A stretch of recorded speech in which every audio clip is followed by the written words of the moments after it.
So let me tell you a story. About this time of year, actually right around this time, this is at the time of this video, it's mid-May. So actually around this exact time of year, about 9 years ago, was it? Yes, 9 years ago. Not quite 10, but 9 years ago, I was a senior in high school. And my senior year, last semester of high school before going off to college, I was fortunate enough to be able to take a trip. And this trip was my first time ever being overseas ever. Heck, it was really one of the first times I'd really been out of the state I live in. I hadn't really been out of my state too much. This was the first time out of the country for sure, though. And it was a choir trip. I was in high school. I sang in a group that was outside of my high school. I sang in my high school choir, but I also sang in a choir that was kind of like a community choir for kids in Charlotte, North Carolina. And it's a fantastic program and taught me a lot of things. And I was able to go through that program and was fortunate enough to be singing in a men's choir for high school guys at the time. And we, as a choir, took a trip. And I say it was the guys, the men's choir. It was not just the men's choir. There was a sister group of women that were in a group of their own, of the same group, I guess same organization, of Charlotte Children's Choir. The men's group was called Cantare, and the women's group was called Bella Voce. And from time to time, we would collaborate and do things together, but by and large, we stuck to our own independent groups. Anyway, I'm getting sidetracked already, but that group that I was in was some of the craziest, goofiest guys ever. But that year, we took a trip to Scotland. And like I said, it was my first time ever being overseas at all. First out-of-country experience for me. And, well, to not put a cliche into it, but it changed my life. We went and stayed for, I guess it was probably 10, 11 days, something like that. So not a lot of time. I wish I could have spent more time there, but it was a good amount of time. I got to see a lot. We went and we visited different cities in Scotland. We went to Edinburgh. Spent a good bit of time in Edinburgh. We went to Inverness, which is up in the Scottish Highlands, which is a beautiful place. But the particular part of this story I wanted to tell you is a part of the trip where we stayed in a couple days, the town of Perth in Scotland, and there's some religious connections to that place that I have. But for this story, the big thing about this one is that we were there for a few days, and since we were a choir, wherever we went, we tended to sing perform different concerts at wherever we were at the time of the trip. So on different days, we would perform at different places. And there was this one performance that we had. It was in the middle of the afternoon.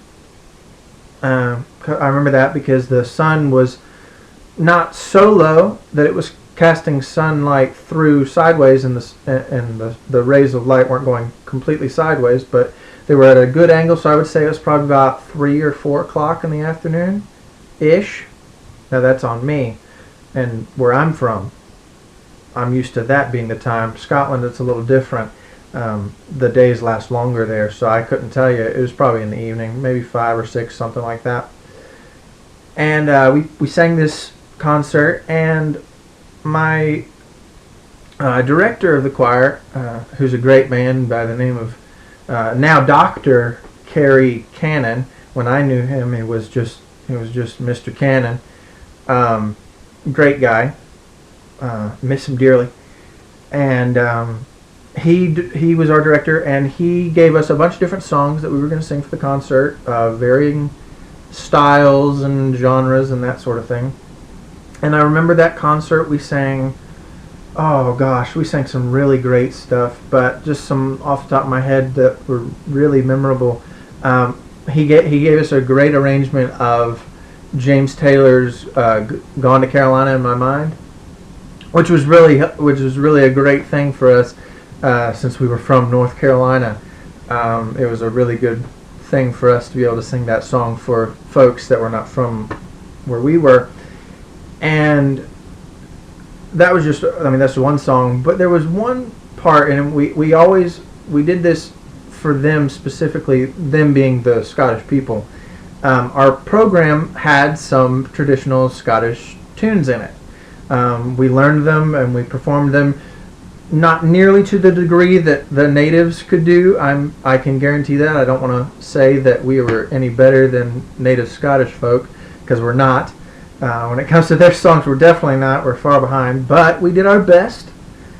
And the finale, I guess, of the concert was a song that is very near and dear to my heart, but even more so to the Scottish people, called Loch Lomond. Now, if you're watching this and you know that song, then fantastic. You know what I'm talking about. It's a great, great song and a great tune. And it's kind of an anthem for Scottish folk.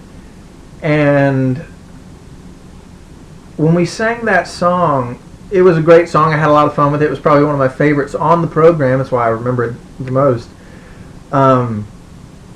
But when we sang it in Perth, we sang it in a church. There was a church that was hosting us, and it was really great. They were a lot of nice folks. They fed us. It was kind of a nice deal. It's like we sing a concert for them, and they feed us. It's like, great, awesome. But we were singing in their church, and it was a beautiful church. And it was a packed house. There was not a seat open for anybody. It was filled to the brim.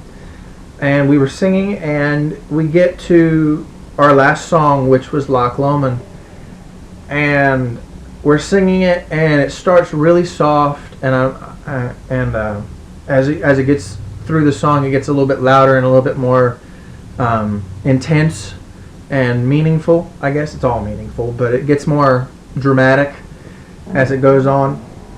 And it gets to this chorus where it says, "Oh, ye'll take the high road, and I'll take the low road, and I'll be in Scotland afore ye." There's a lot more to that line, but when it started that chorus, we were singing it, and we were high school guys and gals. We didn't know what to expect. We didn't know what all we were doing, really, but we got to that chorus, and all of a sudden, the entirety of that church, it had to have been 100, 200, something. I mean, it was a lot of folks. A lot of folks were in that church. They, in their entirety, all of them began singing the chorus with us without prompting, without invitation. It was an involuntary reaction to them hearing a song that was near to their heart. And as if that wasn't enough to just burn that memory into my brain, I remember, I'm a sort of tall person, and I'm a little over 6 foot tall, and I was then as well. And because of the way choir works, you typically have your tall people in the back. And so on the risers, I was in the back row. But that was perfect because I got to see everyone that was in the space with us in that church. And when we were singing that, and the entire crowd is singing with us, I looked to the back of the church, right there toward the back where the doors are, where you can leave if you need to. In the back pew, right there on the edge of the aisle, is a nice center aisle and 2 sections of pews on either side. The back pew right there on the aisle was this little old lady. Now, I'm not too good at guessing ages, but if I had to guess, I would say, based on her features of how she was kind of, you know how some folks, as they get older, they kind of hunch into themselves a little bit with their shoulders and hang themselves low a little bit. So I'd say she's probably in her 70s, maybe 80s, but 70s, I would think. And as we were singing this chorus, and the entire congregation singing with us, this little old lady in the back stands up. Now, I don't know her personally. I didn't get a chance to meet her afterward. I wanted to, but I didn't get a chance.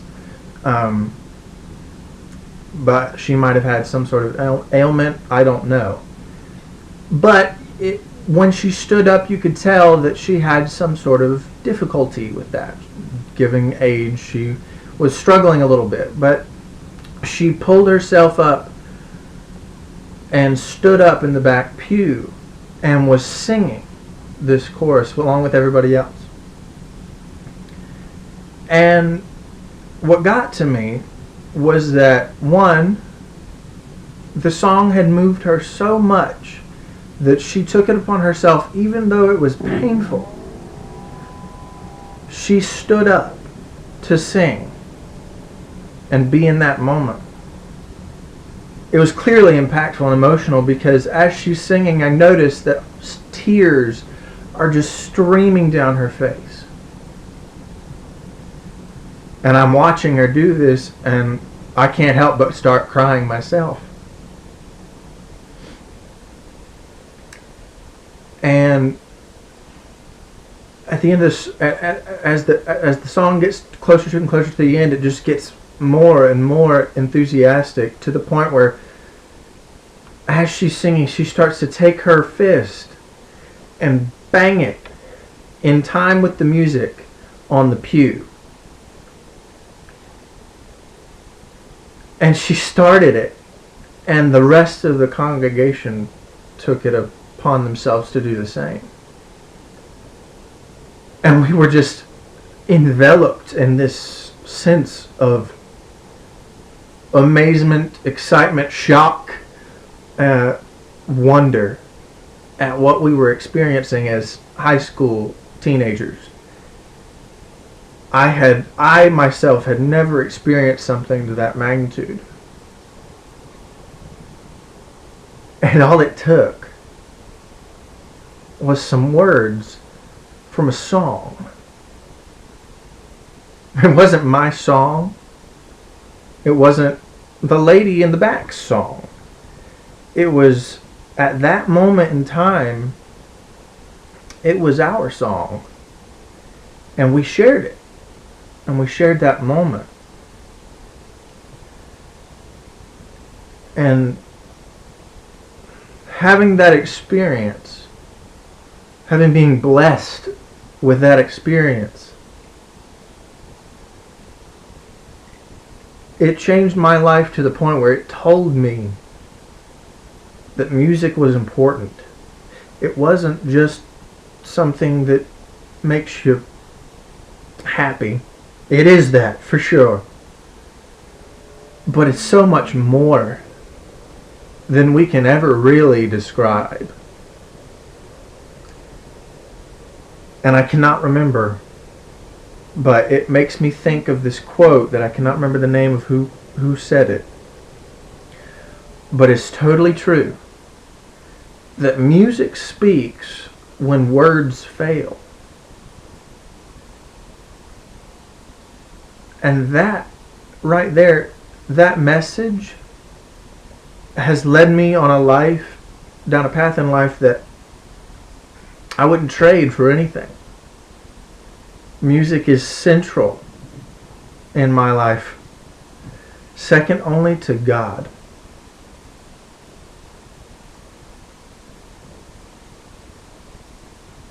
Music is important, and this story that I've shared is just one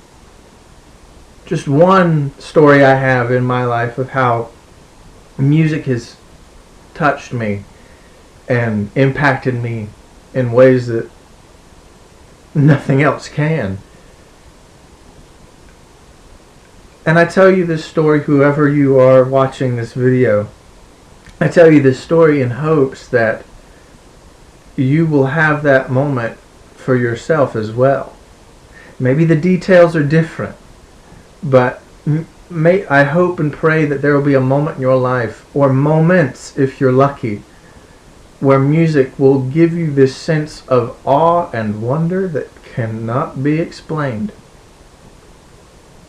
And I hope it takes you somewhere where it burns in your memory forever and always.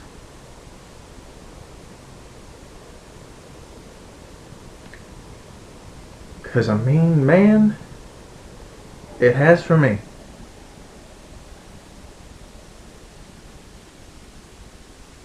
Thanks for listening. And I hope you enjoyed it. Find the music in your life that means the most, and never forget it. Stay in tune, guys.